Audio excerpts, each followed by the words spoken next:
Bienvenue à nouveau. Ce que je veux faire maintenant, c'est de vous donner 10 des qualités cruciales d'un projet semence. Ces 10 qualités ne sont pas tirées d'un manuel. Nous menons des projets semences depuis 1986 dans le monde entier. Chacune de ces 10 qualités est issue de l'expérience des projets semences qu'on a réalisés, et plus le nombre de ces qualités sont inclus dans la planification et l'exécution du projet semence, en général, plus le projet semence aura du succès en termes de démonstration de l'amour de Dieu. Encore une fois, je ne veux pas que vous pensiez que ces 10 qualités sont des idées qu'on a inventées. Non. Nous avons commencé à voir une certaine cohérence entre ce qui a été fait et le succès de ce qui a été fait. Au moins le succès visible. Et nous avons commencé à comparer ce qui se passait dans ces projets et nous avons vu que plus ces caractéristiques étaient mises en œuvre ou incluses dans un projet de semence, plus ces projets étaient réussis. Donc, on les partage. Et ces qualités ne sont pas des lois, mais ce sont des qualités à considérer quand vous planifiez votre projet semence. Et si vous décidez de ne pas en inclure une, il devrait y avoir une bonne raison à cela. Ok, commençons. La première, c'est qu'un projet semence est motivé par les intentions de Dieu et non par les besoins de la communauté. La plupart des ONG humains, laïques et même chrétiennes font pour aider une communauté, c'est de chercher à voir les besoins de cette communauté. Ils classent les besoins par ordre de priorité et choisissent l'un de ces besoins, puis ils conçoivent leur projet. Ce n'est pas le début d'un projet semence. Le début, c'est à genoux. Et vous demandez, Dieu, que veux-tu que nous fassions ? Pas la plus grande priorité d'après notre enquête sur les besoins de la communauté, mais que veux-tu que nous fassions de cette situation ? Je vais vous raconter une histoire. Tout au début de notre ministère, il y avait un village incroyablement pauvre au Mexique. Et ils étaient, je n'ai pas le temps de vous raconter toute l'histoire, mais ils tiraient le seul revenu qu'ils avaient en cultivant de la marijuana. Le gouvernement a envoyé des hélicoptères pour pulvériser et tuer leur marijuana. Et à leur tour, ils ont tiré sur la vitre en plastique de l'hélicoptère et ils ont tué le pilote et le copilote. Le gouvernement n'a pas pu les trouver parce qu'étant des gens de la montagne, ils savaient rester loin des fédéralités qui sont intervenues. Grâce à une série de miracles, Dieu a conduit un missionnaire à ces gens dans les collines. Et les dirigeants de cette communauté se sont convertis en même temps. Ils ont demandé au missionnaire, OK, maintenant que nous suivons Christ, maintenant que nous suivons Jésus, que devons-nous faire ? Bien, si vous étiez un missionnaire occidental typique, vous auriez dit, eh bien, vous avez besoin de toilettes, d'eau courante potable, vous avez besoin d'une école, d'un dispensaire. Mais le missionnaire a dit avec sagesse, je ne sais pas, mais Dieu le sait. Allons dans la forêt jeûner et prier et demandons à Dieu ce qu'il veut que vous fassiez comme nouveaux croyants. Et ils l'ont fait. Ils étaient analphabètes, mais lire les Écritures, ils ont passé beaucoup de temps à prier et ils ont jeûné et prié pendant 3 jours. Quand ils sont sortis de la jungle, ils ont cru que Dieu leur avait parlé comme ceci. La première chose que je veux que vous fassiez en tant que mes disciples, c'est de construire des maisons pour les 7 veuves qui sont dans votre communauté. Cette communauté avait traversé une longue série de vendettas où une personne en tuait une autre à cause de ce qui se passait dans sa communauté. Et il y avait 7 veuves à cause de ces vendettas. Et Dieu, au lieu de dire d'installer un système d'eau potable ou de construire un dispensaire ou une école, Dieu a dit, la première chose que je veux que vous fassiez, c'est de construire des maisons. Ces gens-là ne vivaient pas dans des maisons, j'y étais. C'était des taudis, des cochons et des poulets qui vivaient avec les gens. C'était affreux. Mais dans l'obéissance, c'est ce que ces gens-là ont fait. Ils ont construit 7 maisons. Dans cette culture, si vous construisez une maison, elle serait pour les leaders de la communauté, pas pour des veuves en bas de l'échelle sociale. Les nouvelles de ce qui s'était passé dans cette petite communauté nommée Topos Analco se propageaient dans tout l'état de Guerrero. Et les chefs des villages de toute la région sont venus voir quelle folie a poussé les chefs de ce village à construire des maisons pour les personnes les plus basses de la communauté. Savez-vous ce qui s'est passé? Un réveil a éclaté dans la région de Topos Analco. Les gens ont vu une démonstration d'amour par un Dieu qu'ils n'avaient jamais connu auparavant. Dieu savait ce dont ils avaient besoin. Ce besoin ne provenait pas d'une liste de priorités élaborée par un sondage de besoins de communauté. Je ne suis pas contre ces sondages, car cela nous aide à comprendre les besoins que nous pouvons voir. Donc, la première qualité du projet Semence, c'est qu'on ne fait pas ce qui semble répondre aux plus grands besoins de la communauté. Ce qu'on fait, c'est regarder, ou en d'autres termes, nous écoutons pour entendre ce que Dieu sait être le plus grand besoin. Deuxième caractéristique, il est couvert par la prière. Trop souvent, en tant que chrétiens, nous avons souvent une prière superficielle. Au début de nos efforts pour démontrer l'amour de Dieu, Dieu, je te prie de bénir nos plans. Non, souvenez-vous de ce que faisait Néhémie pendant la construction du mur à Jérusalem. C'est beaucoup plus grand que le projet Semence. Mais le même principe s'applique. Néhémie a prié pendant tout le processus de construction du mur, l'opposition qu'il affrontait. Et nous devons faire la même chose dans nos projets. Nous devons couvrir de prières ce que nous faisons depuis le début du projet jusqu'à la fin. La troisième qualité, c'est qu'il est simple et court. On n'essaie pas de manger l'éléphant. Et parfois, dans un contexte, je dis « Comment manges-tu un éléphant ?» Mes amis africains savent immédiatement quelle est la réponse à cette question. Une bouchée à la fois. La même chose est valable pour les projets semences. Un projet semence ne résoudra pas le problème, mais vous prenez une bouchée du problème. Donc, il faut être très simple et très court. N'essayez pas de créer une garderie qui prend une éternité ou n'essayez pas d'obtenir du financement du gouvernement pour un programme nutritionnel en cours. Ce n'est pas un projet semence. Ce n'est pas une mauvaise chose, mais ce n'est pas la façon de commencer. Quoi que nous fassions comme projet semence, rappelez-vous que les projets semences sont un moyen pour commencer. Ils sont simples et courts. La quatrième qualité, c'est qu'il est bien planifié.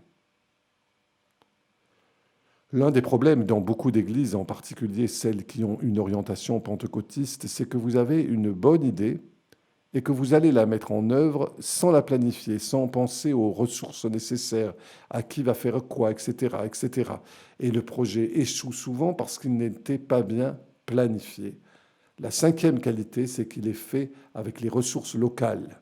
Les ressources locales ne sont pas seulement les ressources qui viennent des poches des membres de l'Église. S'il vient de la communauté, ça peut être une ressource. Je me souviens qu'en République dominicaine, une des églises avec lesquelles nous avons travaillé a construit un pont sur un petit ruisseau. Et ils n'avaient pas d'argent pour le faire. Alors ils se sont rendus dans une quincaillerie locale et ils leur ont dit ce qu'ils voulaient faire. Et ils ont dit, feriez-vous don du béton? Voulez-vous faire don de l'armature? Et de différentes quincailleries, ils ont pu obtenir suffisamment de ressources pour pouvoir construire le pont. Ce sont les ressources locales. Ce qui n'est pas une ressource locale, c'est obtenir de l'argent du gouvernement, obtenir de l'argent d'une dénomination extérieure. Non, cela doit être fait localement. La sixième qualité, c'est qu'il ne fait pas de manipulation. Vous vous demandez probablement que voulez-vous dire par là qu'il ne fait pas de manipulation. Vous savez quoi? Les chrétiens excellent dans la manipulation. Si je vous parlais de ce qui se passe dans de nombreuses communautés islamiques, vous le reconnaîtrez, mais vous ne reconnaissez pas que c'est la même chose que nous faisons. Par exemple, je sais qu'en Éthiopie, vous avez des musulmans qui vont dans des communautés pauvres disant « Si vous devenez musulman, nous paierons les études de votre enfant » ou « Nous payons pour vos besoins de santé, vos besoins hospitaliers ». Vous reconnaissez immédiatement ça comme une manipulation, n'est-ce pas? Mais reconnaissez-vous que les chrétiens font la même chose? Combien de bulletins reçoit-on de nos missionnaires qui parlent des projets qu'ils font pour gagner des gens à Christ? Vous dites, qu'est-ce qui ne va pas avec ça? Ce qui ne va pas, c'est que Dieu ne manipule pas. Vous vous souvenez de l'histoire de la guérison des 10 lépreux? Pensez-vous que Jésus ne savait pas qu'un seul reviendrait? Si Jésus guérissait ces lépreux pour qu'ils reviennent à lui, en reconnaissance de leur guérison et pour le remercier, combien de lépreux aurait-il guéri? Un. Combien en a-t-il guéri? 10. Pourquoi? Parce que il reflétait le cœur de Dieu. Il a guéri ces lépreux et les aurait guéris même si aucun d'eux n'était revenu. La pluie tombe sur les justes et aussi sur les injustes. Nous devons démontrer l'amour de Dieu sans tenir compte des conséquences. Parce que c'est un reflet du cœur de Dieu. Nous devons faire très attention à ce que nos projets semences ne fassent pas de manipulation. Nous le faisons simplement parce que c'est une expression de l'amour de Dieu. Numéro 7, c'est fait pour ceux à l'extérieur de l'Église. Une des difficultés que nous rencontrons dans notre activité chrétienne, c'est que souvent, ce que nous le faisons pour ceux qui sont dans l'Église, et il le faut. Mais un projet semence est conçu spécifiquement pour démontrer l'amour de Dieu pour ceux qui sont à l'extérieur, qui autrement ne seraient jamais touchés par l'amour de Dieu. Et c'est pourquoi nous en faisons un critère. Oui, voulons-nous que les gens viennent à Christ avec la passion que nous avons en nous, mais on ne fait pas de la manipulation pour le faire. Ils ne viendront pas à Christ touchés par son amour si on ne va pas à l'extérieur de l'Église pour montrer son amour. Donc, numéro 7 est « Nous menons ces projets pour ceux à l'extérieur de l'Église ». Numéro 8, et ce type de projet est vraiment quelque chose de si facile à faire. Faux. Ce qu'on fait, le critère, c'est que nous élaborons et planifions le projet semence pour que ceux qu'on aide, s'ils le peuvent, puissent participer à leur aide. Vous vous souvenez de l'histoire de Ruth et de Boaz dans la Bible? Boaz aurait pu facilement donner à Ruth le blé nécessaire pour elle et sa belle-mère Naomi. Mais il n'a pas fait ça. Au contraire, il lui a permis de suivre les moissonneurs et de recueillir le blé elle-même. Pourquoi? Parce qu'à travers cela, on reconnaissait sa dignité en tant qu'être humain. Dieu nous a donné une dignité qui s'exprime à travers notre propre travail. Donc à chaque fois que cela est possible, quand nous menons un projet semence, nous devons intégrer le processus de permettre à ceux que nous aidons de faire partie du projet. L'une des choses qui me décourage vraiment, c'est l'habitude nord-américaine d'envoyer un groupe de jeunes traverser la frontière au Mexique pour construire des maisons pour les pauvres. En tant que Nord-Américains, nous sommes bien organisés. On a envoyé quelqu'un pour s'assurer que le bois, le ciment et tout est en place, car nous n'avons qu'une semaine et pour cette maison, les fondations doivent être faites, la dalle coulée, les murs et le toit terminés et il faut être sûr que tout ça puisse être fait en une semaine. Nous n'avons pas besoin d'interruption, y compris de la famille pour laquelle on construit la maison, qui veut nous aider. Alors, que se passe-t-il?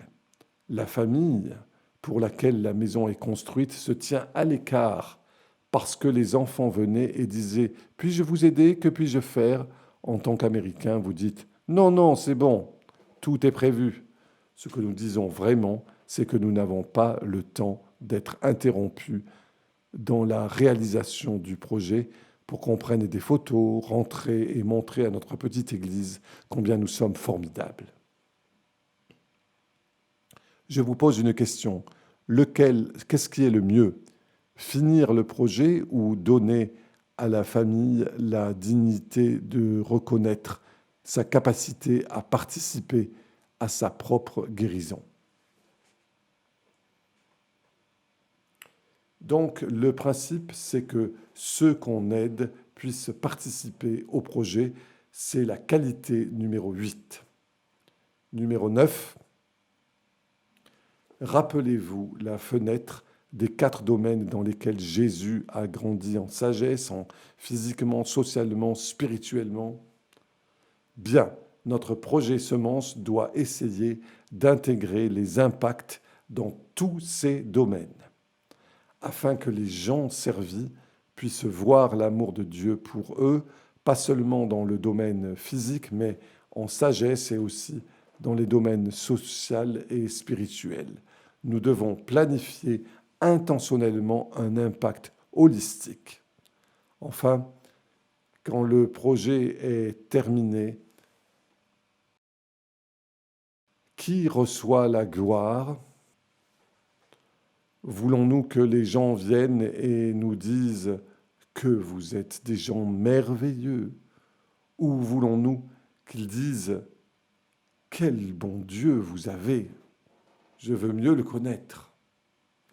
Donc, la dernière qualité, c'est que Dieu soit loué, pas nous. Si dans la foulée, l'on nous félicite, c'est bien, mais nous voulons attirer l'attention sur la raison pour laquelle nous sommes là, et c'est Dieu et son grand amour compatissant. Ok, 10 qualités. Motivé par les intentions de Dieu, couvert par la prière, c'est simple et court, c'est bien planifié, c'est réalisé avec des ressources locales, ça ne manipule pas, c'est fait hors de l'Église pour les personnes à l'extérieur de l'Église. Les bénéficiaires participent au projet, il est intentionnellement holistique et enfin, Dieu est loué. Ok, pendant cette pause, je veux que vous essayiez de mémoriser le but. Ok, la définition, les avantages et les 10 qualités d'un projet semence. vous aurez assez de temps pendant la pause pour pouvoir les mémoriser. Et je vais vous faire passer un test après pour voir combien vous vous souvenez.